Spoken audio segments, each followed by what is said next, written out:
সাকিব ভাই হচ্ছে একটা আবেগের নাম। সাকিব ভাই হচ্ছে একটা ভালোবাসার নাম। বিশ্বের নাম্বার ওয়ান অলরাউন্ডার। তার নিরাপত্তা দেয় তাহলে তিনি বাংলাদেশে আসবেন। সাকিব আল হাসান টেস্ট এবং টি-20 থেকে অবসর নেওয়া ঘোষণা করছে।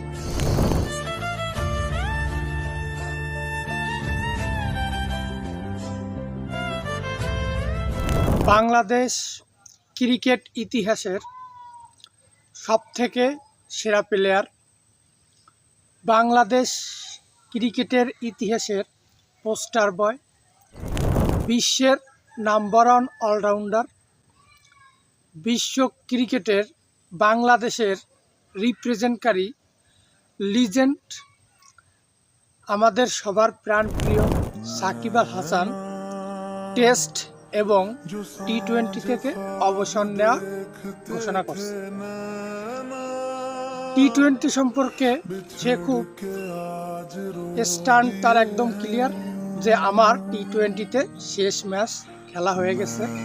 26 সালের ওয়ার্ল্ড কাপ সামনে রেখে জুনিয়রদের সুযোগ দেওয়া উচিত এবং জুনিয়রদের নিয়েই টিম এগোনো উচিত ফিউচার চিন্তা করে। আর টেস্টে তিনি বলছেন ভারতের বিপক্ষে আজকেই তার জীবনের শেষ ম্যাচ হতে পারে, অথবা বাংলাদেশের জনগণ যদি চায় তিনি ইন্ডিয়ায় অবসর না নিয়ে বাংলাদেশে হোম গ্রাউন্ডে সাউথ আফ্রিকার সাথে খেলে অবসর গ্রহণ করবে।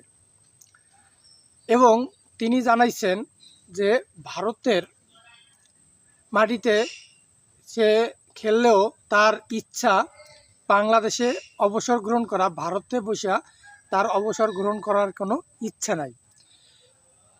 কিন্তু আমরা দেখতেছি কাগজে কলমে ভারতের সাথেই টেস্ট ম্যাচটাই তার জীবনের শেষ ম্যাচ হতে যাচ্ছে এবং ওইখানেই তিনি অবসর গ্রহণ করতে যাচ্ছেন। কারণ তিনি বলছেন বাংলাদেশ ক্রিকেট বোর্ড যদি তার নিরাপত্তার সুব্যবস্থা করে, তার নিরাপত্তা দেয়, তাহলে তিনি বাংলাদেশে আসবেন। কিন্তু আমার এই মুহূর্তে মনে হচ্ছে না বাংলাদেশ ক্রিকেট বোর্ড তার নিশ্চয়তা দিতে পারবে, তার নিরাপত্তা দিতে পারবে। কারণ বাংলাদেশ ক্রিকেট বোর্ডের প্রেসিডেন্টের কাছে এই প্রশ্নটা করা হয়েছিল, আপনি কি সাকিবকে নিরাপত্তা দিতে পারবেন? তিনি বলছেন সাকিবকে নিরাপত্তা দেওয়ার এখতিয়ার বা রাষ্ট্রের এই ধরনের ক্ষমতা তাদের নাই, তারা এটা পারবে না, তবে তারা চেষ্টা করতেছে।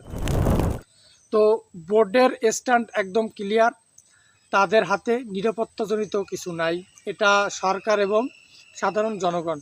কিন্তু বাংলাদেশে যে পরিমাণ সাকিব বিরোধী মানুষ আছে এবং যে পরিমাণ হেট সাকিবকে মানুষ এই মুহূর্তে করতেছে, তাতে আমাদের বিশ্বসেরা অলরাউন্ডার, আমাদের পোস্টার বয়, আমাদের দেশের সেরা সম্পদ বাংলাদেশে আসতে পারবে কিনা গুরুতর সন্দেহ আছে।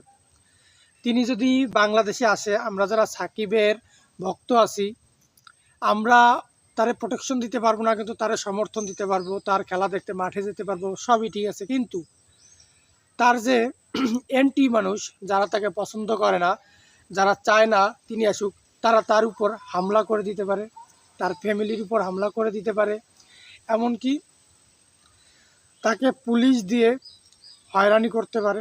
যেহেতু তার বিরুদ্ধে অলরেডি একটা মার্ডার কেস আছে, যে আমরা জানি মার্ডার কেসটা কিন্তু আসলে মিথ্যা, অতীব মিথ্যা একটা মার্ডার কেস আমরা জানি। তারপরও তাকে হয়রানিমূলক অনেক ধরনের কাজ হতে পারে, যেটা সাকিব ভাই এই হয়রানির শিকার হতে চাচ্ছে না।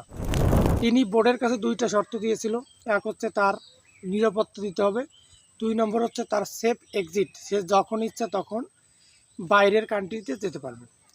কিন্তু বাংলাদেশ ক্রিকেট বোর্ডের বর্তমানে এই ধরনের ক্ষমতা নেই যে তারা সাকিব ভাইকে এই বিষয়ে হেল্প করবে। তাহলে আমরা ধরেই নিতে পারি সাকিব আল হাসানের ইন্ডিয়ার বিপক্ষে আজকে আমরা শেষ খেলা দেখতে যাচ্ছি। এবং আমি ডিসিশন নিছি যে সাকিব ভাই যতক্ষণ ব্যাট করবে আমি টিভির সামনে থেকে উঠবো না, সাকিব ভাই যত সময় বল করবে আমি টিভির সামনে থেকে উঠবো না। কারণ সাকিব ভাই হচ্ছে একটা আবেগের নাম। সাকিব ভাই হচ্ছে একটা ভালোবাসার নাম। বাংলাদেশ ক্রিকেটের সাকিব ভাইয়ের যে অবদান এটা অপরিসীম। Global icon, IPL, PCL, Big Bash, county, Caribbean Premier League, Canada Premier League, এমন কোনো লিগ নাই ওয়ার্ল্ডের যেখানে সাকিব ভাই ডাক পায় নাই, সাকিব ভাই খেলে নাই। এবং বাংলাদেশের নামটা আপনি বাইরের যখনই যে বলবেন তখনই বলবে সাকিব আল হাসানের কান্ট্রি। তার অবদান বাংলাদেশের ক্রিকেটে হোক, বাংলাদেশের জন্য হোক, অনেক বেশি একটা অনেক বড় অবদান আছে, যেটা আমরা হয়তো বা স্বীকার করতে চাই না বা স্বীকার করব না। কিন্তু সাকিব আল হাসান বাংলাদেশের কোটি কোটি মানুষের হৃদয়ে ছিল, থাকবে এবং এখনও আছে।